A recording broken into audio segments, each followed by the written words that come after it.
नमस्कार, NMF news देख रहे हैं आप। मैं हूं आपके साथ अभिषेक पुंडीर और मेरे साथ है मेरी सहयोगी शबनम सैफी। संजय सिंह का आज एक बयान आया प्रेस कॉन्फ्रेंस की, जो वोटिंग चल रही है उसके आंकड़ों को लेकर, क्योंकि बीजेपी को अपने दम पर पूर्ण बहुमत नहीं मिल रहा, एनडीए बहुमत तक पहुंच रही है, लेकिन खतरा है कि कहीं जो गठबंधन के साथी हैं वो फरार ना हो जाएं, क्योंकि नीतीश कुमार को तो पलटू राम कहा जाता है और अगर बेहतर ऑप्शन मिलेगा तो वो इंडिया गठबंधन के साथ जा सकते हैं। इसी को लेकर संजय सिंह ने एक प्रेस कॉन्फ्रेंस की और प्रेस कॉन्फ्रेंस कर संजय सिंह ने कहा कि प्रधानमंत्री मोदी को नैतिकता के आधार पर इस्तीफा दे देना चाहिए, क्योंकि वो चुनाव हार रहे हैं, वो चुनाव जीते नहीं है। तो नैतिकता की बात कर रहे हैं संजय सिंह, जिनके नेता जेल से रहते हुए मुख्यमंत्री पद पर हैं और नैतिकता के आधार पर जिन्होंने इस्तीफा नहीं दिया। पहले मैं आपको एक बार संजय सिंह का बयान सुनवाता हूं।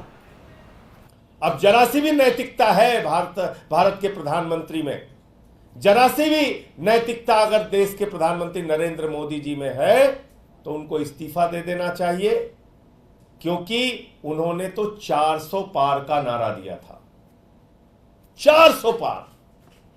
लेकिन देश की जनता समझ गई कि ये 400 पार चाहिए संविधान को बदलने के लिए, ये 400 पार चाहिए आरक्षण को खत्म करने के लिए, ये 400 पार चाहिए अपने पूंजीपति मित्रों को फायदा पहुंचाने के लिए।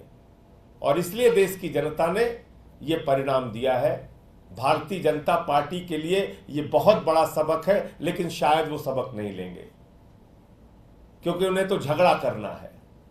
यह चुनाव का परिणाम भारत के अंदर नफरत की राजनीति। तो शबनम, जिस तरीके से संजय सिंह जो है नैतिकता की बात कर रहे हैं, कितना उन्हें सूट करता है नैतिकता की बात करना संजय सिंह को? हाँ, तो अभिषेक, सबसे पहले तो मैं ये बता दूं, जो संजय सिंह दिल्ली में बैठकर अभी प्रधानमंत्री नरेंद्र मोदी का इस्तीफा मांग रहे हैं, खैर उन्हें तो इस्तीफा, प्रधानमंत्री का इस्तीफा हो ना हो, लेकिन केजरीवाल को इस्तीफा अभी दे देना चाहिए, क्योंकि दिल्ली की जनता ने आम आदमी पार्टी को सभी सीटों पर नकार दिया है। दिल्ली में 7 सीटें हैं और 7 सीटों पर बीजेपी ने बढ़त बना ली है दोबारा से। एक भी सीट पर ना कांग्रेस आगे बढ़ पाई है और ना ही आम आदमी पार्टी। तो अब ये तय कर लेना चाहिए कि इस्तीफा किसे देना चाहिए, क्योंकि शराब घोटाला एक ऐसा मुद्दा है कि जनता ने इस मुद्दे को लेकर आम आदमी पार्टी को बिल्कुल बुरी तरह से नकार दिया है। वहीं बात करें पंजाब की, जहां पर इनकी सरकार, दिल्ली के साथ पंजाब में भी सरकार है, तो पंजाब में सिर्फ 2 या 3 सीटों पर आम आदमी पार्टी बढ़त बना रही है, जबकि 7 सीटों पर वहां कांग्रेस आगे चल रही है।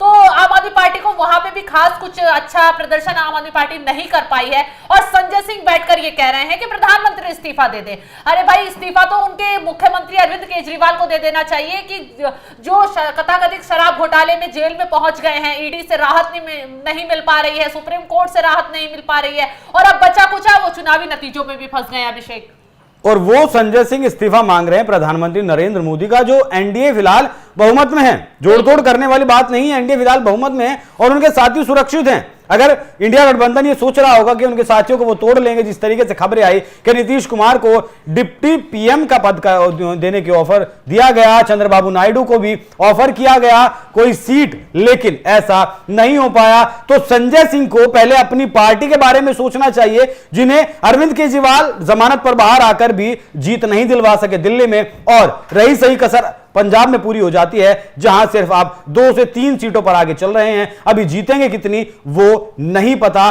तो सबसे बड़ी बात तो अभिषेक ये भी है कि केजरीवाल जब जमानत पर बाहर थे तो उन्होंने संकेत दे दिए थे कि जब ये चुनावी नतीजे आ जाएंगे तो वो इंडिया गठबंधन में रहेंगे या नहीं रहेंगे। उन्होंने कांग्रेस के लिए ये भी कह दिया था कि उन्होंने परमानेंट शादी थोड़ी कर ली है, लव मैरिज थोड़ी कर ली है जो इंडिया गठबंधन। अब देखने वाली बात तो ये होगी कि वो मोदी का इस्तीफा तो मांग रहे हैं कि वो अब इंडिया गठबंधन में शामिल रहते, यानी इज्जत बचानी होगी तो वो रहेंगे ही, क्योंकि अब खुद के पास तो इतनी सीटें या इतने उम्मीदवार आ नहीं पाए कि वो अपना घमंड दिखा पाएंगे कि मेरे पास ज्यादा सांसद हैं या मैं ज्यादा सीटों पर अपनी पकड़ बना पाया हूं।